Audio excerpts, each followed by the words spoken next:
কি সমীর, কাজ ফেলে অবেলা এখানে কেন? কাজের প্রতি তোমার কোনো দায়িত্ব নেই দেখছি।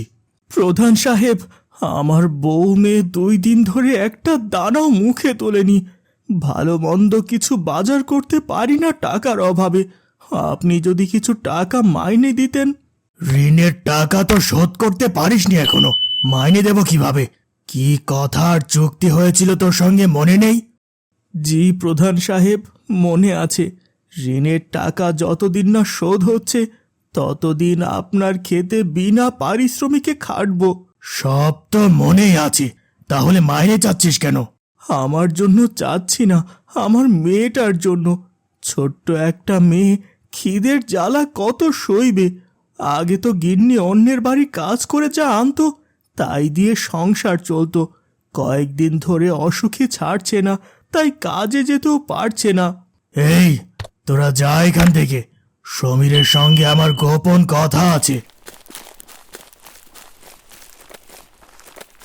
তোর মেয়ের মানে রূপার দুবেলা পেট পুরে খাওয়ার আর মাথার ওপর ছাদ আমি নিশ্চিত করে দিতে পারি, যদি তুই আমার কথা শুনিস। সত্যি বলছেন প্রধান সাহেব?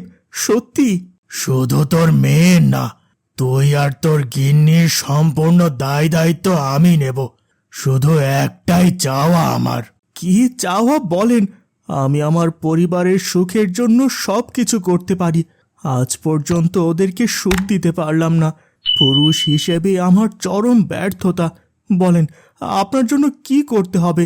প্রাণের ঝুঁকি নিতে হলেও নেব। না না, প্রাণের ঝুঁকি টুকি নিতে হবে না। যা বলার ঠোঁট কাটার মতোই বলছি। তোর মেয়ে রূপাকে আমার বেশ মনে ধরেছে, তোর মেয়েকে বিয়ে করতে চাই। এসব কি বলছেন প্রধান সাহেব? আমি নিজের কানকে বিশ্বাস করতে পারছি না। মেয়ের বিয়ে আমার সঙ্গে দে, নয়তো ঋণের টাকা পরিশোধ কর বিনা পারিশ্রমিকে খেতে কাজ করে। মেয়ে শুধু হাতে পায়ে বড় হয়েছে, বয়স আর কত, 12-13 হবে। এখন ওর খেলাধুলা করার পড়ার বয়স, তা না করে সংসার করবে? সেটা তোর ব্যাপার। একদিন তোকে সময় দিলাম, কাল সকালে তোর সিদ্ধান্তটা জানালেই হবে।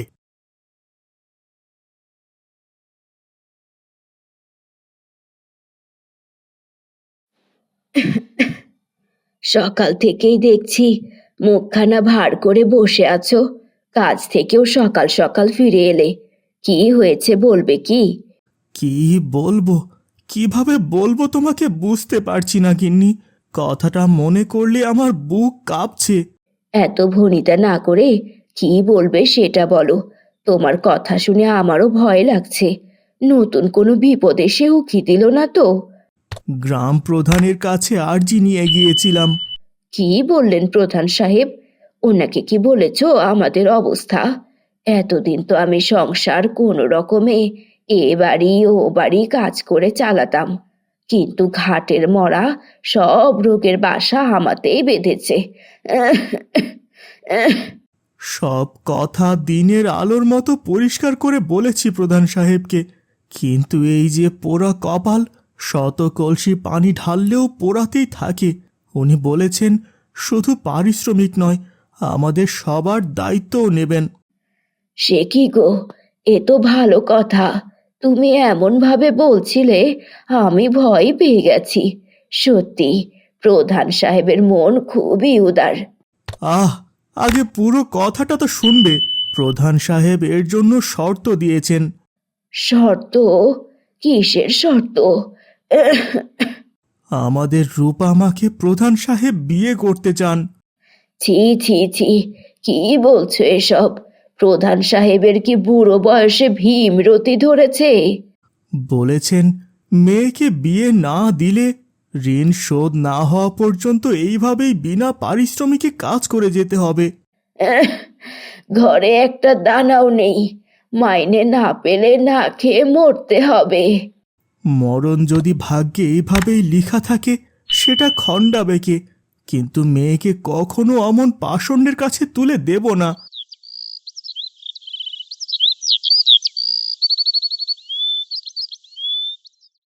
কাউকে দেখতে পাচ্ছি না কেন? বাড়িতে কি কেউ নেই? সমীর, সমীর, কে কে এত সকালে ডাক দিচ্ছে? আপনি এসেছেন? আপনি কেন কষ্ট করে আসতে গেলেন? আমি যেতাম। না এসে তো পারলাম না। বলেছিলাম আজ তোর সিদ্ধান্ত জানাতে। এদিকে বিকেল গড়িয়ে সন্ধ্যা হতে চলল, তোর কোনো পাত্তা নেই। প্রধান সাহেব, আপনি মান্যিগুণী মানুষ, আপনার কথা আমরা ফেলতে পারি না। রূপার বাপ কালকে সকালেই যেতেন খেতে কাজ করতে, আপনি কষ্ট করে এলেন। খেতে কাজ করবে মানে? আমার সঙ্গে রূপার বিয়ে দিবি না তাহলে? তোরা যা ভালো বুঝিস তাই কর। কিন্তু কিন্তু কি প্রধান সাহেব, আমি আমার সিদ্ধান্ত থেকে এক চুলও নড়ব না। গ্রামের কয়েকজন নালিশ দিয়ে গেছে, যক্ষা রোগী হয়েও তোর বউ নাকি এ বাড়ি ও বাড়ি কাজে যায়। আজ গেছিলাম মানিক্কা টুসুদের বাড়িতে সাহেব, আমি যদি কাজে না যাই সংসার চলবে কিভাবে? সে আমি জানি না, বাড়ি থেকে বের হওয়া তোর একদম নিষেধ। এ কি বলছেন?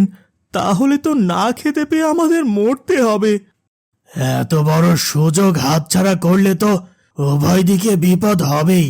আমি আপনাকে বিয়ে করতে রাজি। এ তো দেখছি মেঘ না চাইতেই বৃষ্টি। আমি তোমাদের সব কথা কালকেই শুনেছি বাবা মা। অনেক ভাবনা চিন্তার পর আমি ঠিক করলাম প্রধান সাহেবকে বিয়ে করব। তবে একটা শর্ত আছে। শর্ত? কিসের শর্ত? আমি আপনাকে বিয়ে করব, কিন্তু সেটা 1 মাস পর।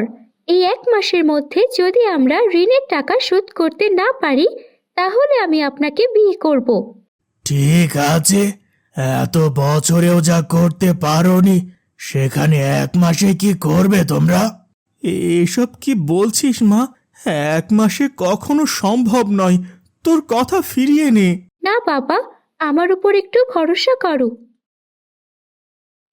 আরো 50 টাকা দেনা করে এসব বানালি, আদৌ কি বিক্রি হবে? আমাদের স্কুলের রাস্তায় বসে পারুল খালা পিঠা বিক্রি করত। কয়েকদিন ধরে সে আসছে না পিঠা নিয়ে। খালাই বলেছে এই পিঠা বিক্রি করে নাকি সে তার এক ছেলেকে বিদেশ পাঠিয়েছে। এখন তার কোনো অভাব নেই, তাই আসে না। সেদিন থেকেই আমি ভাবছিলাম পিঠা বানিয়ে আমি নিয়ে যাব। সে কি রে, পিঠা বিক্রির টাকায় বিদেশ? এ তো আলাদিনের চেরাগ মনে হচ্ছে। চ্যারাক ট্যারাক কিচ্ছু না, অল্প অল্প করে জমালে তো বিন্দু থেকে সিন্ধুও হবেই।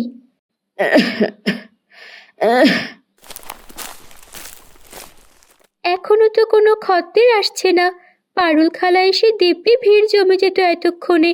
ইস, আমি বেশি ভাবছি, আরো একটু অপেক্ষা করি। নতুন দোকান, নতুন মুখ, মানুষের বুঝতে একটু সময় লাগা স্বাভাবিক। পিঠার ঘ্রাণে তো চারদিক মৌ মৌ করছে, কিন্তু তুমি একটা বাচ্চা মেয়ে, পিঠা কি আর সেরকম বানাতে পারবে? একদিন খেয়েই দেখুন না, যদি খেতে খারাপ হয় তাহলে আমি কাল এখানেই বসবো, টাকাটা এসে ফেরত নেবেন। সে দেখা যাবে। এখানে তো অনেক রকমের পিঠা দেখছি, তোমার কোন পিঠা খেতে মজা? এখানে সবগুলো পিঠা খেতেই বেশ ভালো। আপনাকে কোন পিঠা দেব? ভাপা পিঠা দাও।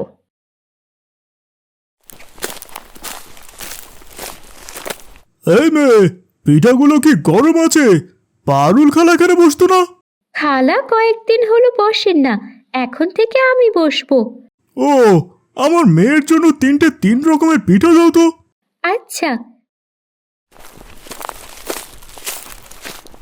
ও মা, ঝুড়িতে একটাও পিঠে নেই, সব পিঠে বিক্রি হয়ে গেছে।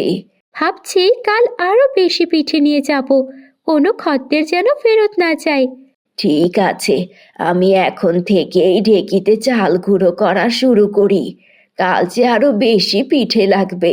এই নাও মা, আজকের টাকা। সারাদিন তোর অনেক দখল গেছে, যা হাত মুখ ধুয়ে খেতে বস।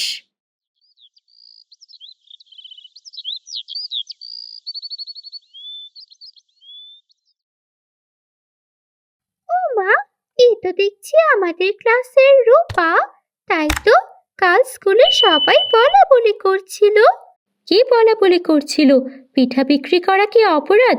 আমি তো চুরি করিনি। আমি আগেই ভেবেছিলাম স্কুলের সবাই আমাকে নিয়ে হাসাহাসি করবে, কিন্তু আমি তাতে মোটেও ঘাবড়ে যাব না।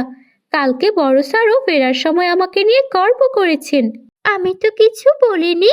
শোভা জুই হাসাহাসি করছিল, তাই তোকে বললাম। আচ্ছা, আমাকে 2টা পিঠা দে তো। টিফিন আনিনি, খুব জোর খিদে পেয়েছে। আচ্ছা। আজকে 1 মাস 1 দিন হলো তোমাদের কোনো খবর না পেয়ে আমাকে আসতে হলো। কি রূপা, বিয়ের জন্য প্রস্তুত তো? আমাকে ক্ষমা করে দিবেন প্রধান সাহেব। ক্ষমা? ক্ষমা কেন? এখন বিয়ে না করলে আমি শুনবো না। যথেষ্ট সময় দিয়েছি। শুনেছি পিঠা বিক্রি করেছো এতদিন। পিঠা বিক্রি করে আমার টাকা শোধ করবে? আমাদের কথা তো শুনুন প্রধান সাহেব। কোনো কথা শুনতে চাই না। টাকা দাও, নয়তো মেয়ের বিয়ে। অনেক অপেক্ষা করেছি। টাকা দেওয়ার মরদ নেই। এ নিয়ে বিনিয়ে আসল কথা থেকে নড়া হচ্ছে। জোর করে হলেও আমি আজ রূপাকে বিয়ে করব। হাসছো কেন? একটু সময় দাঁড়ান প্রধান সাহেব, আমি আসছি। এই নিন আপনার টাকা। এই কটা টাকার দোহাই দিয়ে আপনি আমার বাবাকে এত বছর খাটিয়েছেন, এই বুড়ো বয়সে এসে আমাকে বিয়ের প্রস্তাবও দিচ্ছেন। ছি! থাক মা, আর কিছু বলিস নে। গিন্নি, মেয়েকে নিয়ে ঘরে যাও। তোমরা টাকাগুলো কোথায় পেলে? পিঠা বিক্রি করে তো এত টাকা জমানো অসম্ভব। চুরি টুরি করনি তো? কোনো কাজই ছোট আর সস্তা হয় না, ছোট বড় মানুষের দৃষ্টি। আমি আজই কর্তা মায়ের সঙ্গে দেখা করে আপনার কীর্তিকলাপের কথা বলবো, সঙ্গে গ্রামের সবাইকে বলবো। এখানে আবার কর্তামা আর গ্রামের সবাইকে টানছো কেন? আপনার বুড়ো বয়সে ভীমরতি ধরেছে, এটা সবার জানা উচিত। ক্ষমা করো সমীর, ক্ষমা করো। আমি আর কখনো কারো সঙ্গে এরকম করব না। গ্রামের যদি একটা কাকপক্ষেও টের পায় এসব, আমাকে গ্রাম প্রধান হিসেবে মাননি করা তো দূর, গ্রাম থেকে বের করে দেবে। আপনাকে ক্ষমা করার কোনো প্রশ্নই আসে না। আমি সমীরকে এত বছরের মাইনে ফেরত দিয়ে দেব। দোহাই লাগে, দয়া করো। রূপা, তুমি আমার মেয়ের মতো। সত্যি বলছি, মেয়ের মতো। আর কখনো এরম কারো সঙ্গে করব না। ঠিক আছে, আপনি যদি শুধরে যান তাহলেই। হ্যাঁ হ্যাঁ, তাই হবে।